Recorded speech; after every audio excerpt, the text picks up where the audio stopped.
Hi, my name's Nikita Johnston. I chose to join Hollywood Immersive because I wanted to develop myself as an artist, and I really wanted to learn all the ins and outs of what goes into being a singer-songwriter and how it all happens over here in LA. I've walked away with so much knowledge.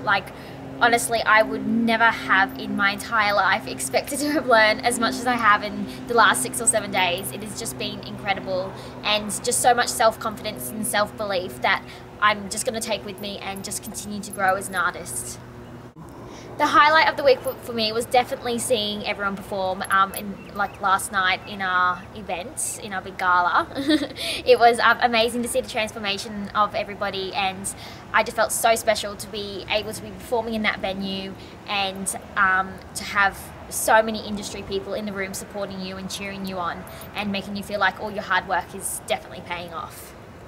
I faced so many challenges this week, both self barriers and barriers with not really understanding what on earth I'm meant to be doing or how to work through situations.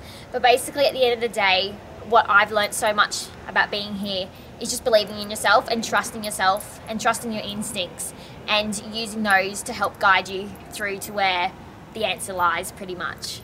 My advice for anybody would be to just give it a go. Just put your 110%, don't have any barriers. Listen to yourself. If you want to cry, bawl your eyes out. If you want to laugh, then just laugh your head off. But just have a blast and really be a sponge. Just soak in every single piece of information that you can.